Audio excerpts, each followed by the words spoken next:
Maknanya kena prompt pelajar untuk baca buku. Ya dan tidak. Kerana dia tidak semudah itu. Sebab kalau sekadar kita nak suruh budak baca buku, kita boleh tanyalah, kita nak budak-budak baca buku macam mana? Kita nak suruh mereka baca buku sebagai aktiviti formal dekat sekolah. Sekolah dah ada program nilam dan sebagainya. Tapi adakah mendatangkan rasa suka baca buku?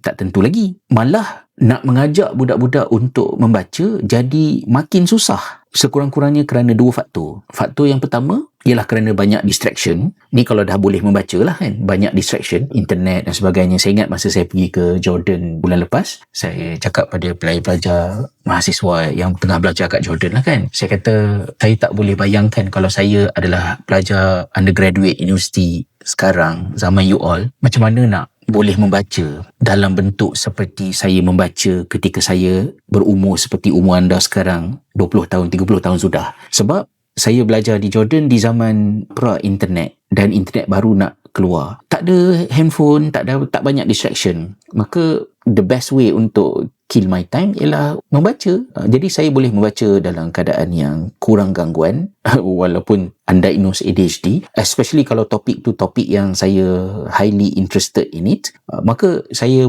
dengan selesa mentakrifkan zaman undergraduate saya adalah zaman keemasan saya membaca. Itulah nikmat yang paling besar, membaca, dan saya rasa sampailah 30 tahun kemudian saya masih lagi mengambil manfaat daripada benda-benda yang saya baca 30 tahun sudah. Kemudian yang kedua yang menjadi lebih susah lagi untuk kita nak prompt pelajar untuk baca buku sekarang ni ialah kerana membaca adalah satu aktiviti yang menyakitkan, painful. Kerana kita paksa budak-budak secara mass education untuk boleh membaca terlalu awal. Saya pada hari ini yang boleh membaca beribu-ribu buku, Alhamdulillah Allah rezekikan menulis buku semalam, yang launch semalam ni adalah buku ke-30 saya. Tapi saya belajar membaca, of course kat rumah tu dah ada exposure sebab mak saya cikgu sekolah, saya ikut mak saya pergi sekolah. Darjah 1 belajar ABC. Maka saya belajar membaca di umur otak saya dah ready, mampu untuk membaca. Tetapi bila